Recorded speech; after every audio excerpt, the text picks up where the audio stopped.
Hello and welcome to the channel. The People's Democratic Party (PDP) and the ruling All Progressives Congress is at it again, trading insults and counter-insults. We are fast approaching the February 2023 election, and it's only going to get messier from here. To stay close to this continuous farce, subscribe, like, share, comment, and please turn on the notification bell. Thank you. PDP APC Trade Accusations over Tinubu Articles Manifestos. The People's Democratic Party on Sunday exchanged words with the All Progressives Congress over the manifestos of their respective presidential candidates Atiku Abubakar and Bola Tinubu.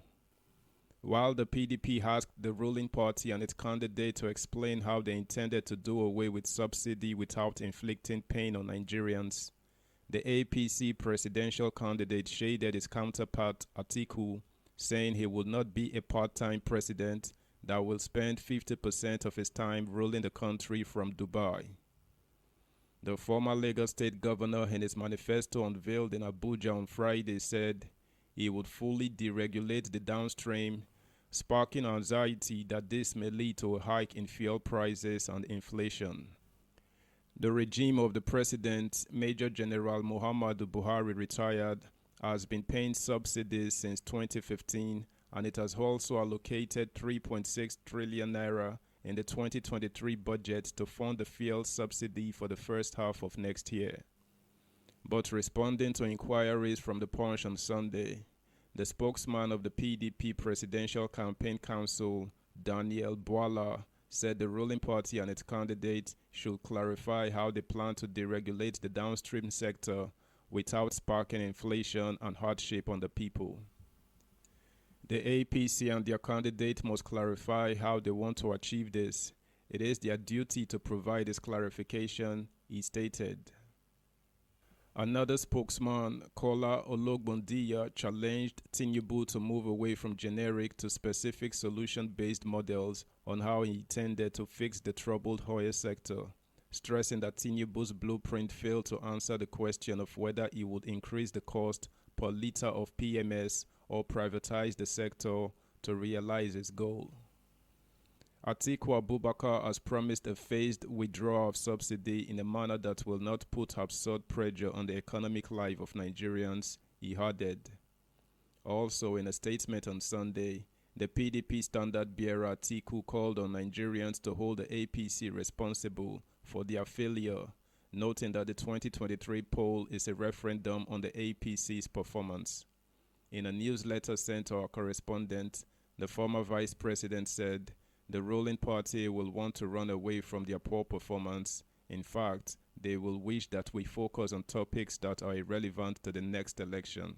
But we won't give them that advantage. We will hold them accountable for their scorecards, but even that is not enough. What is more important is that we don't make the same mistake again. That's why it is incumbent on us to evaluate the plans of each political party and let that be the yardstick of our electoral decisions. But the APC Presidential Campaign Council spokesman Festus Keyamo challenged the Nigeria Labour Congress to declare its stance on fuel subsidy following the decision of the Labour Party presidential flag bearer Peter Obi to remove it. Keyamo made a statement on Sunday while feeding questions on how the APC presidential candidate Asiwaju Bola Tinubu hopes to contain the inflation and attendant crisis that might be triggered by a fuel price hike.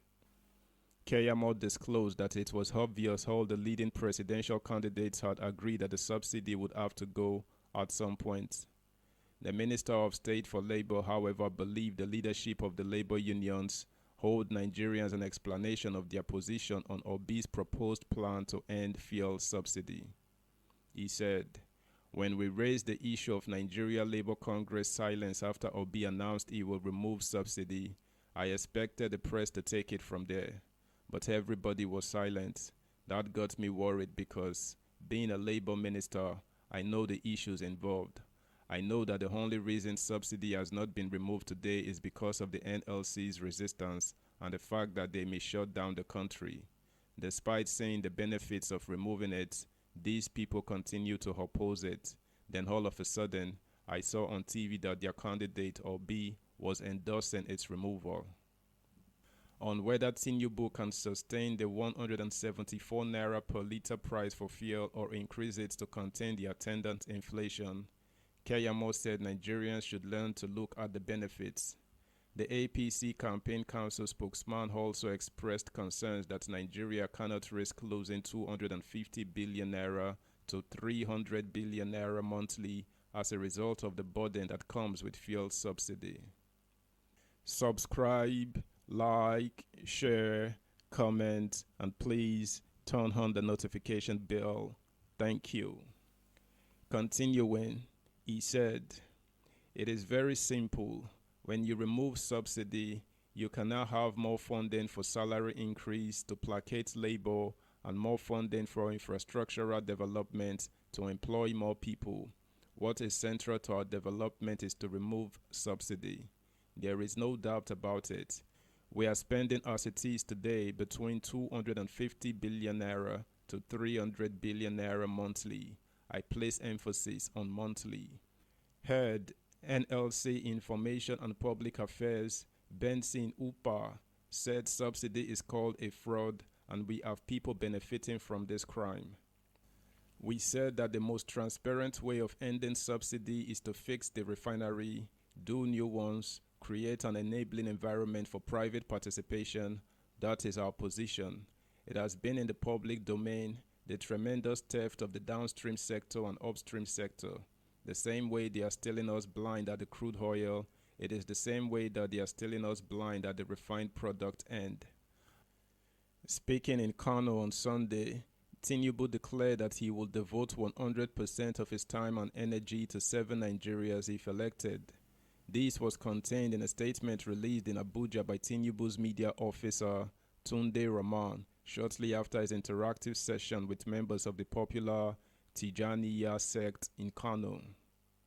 The statement partly read, "I won't be a part-time president who will still share time between living in Dubai and Nigeria. I will concentrate attention and energy on confronting and surmounting Nigeria's pressing challenges." Endorsing Tinubu's ambition, the sect demanded that his presidency should ensure the inclusion of their members in the cabinet and other government appointments, reduction in harsh fares, and assistance in concluding Tijaniya University under construction in Kano. Responding, Tinubu said the answers to their demand lie in his manifesto, which was unveiled on Friday by the president. That's the news, guys. Bye.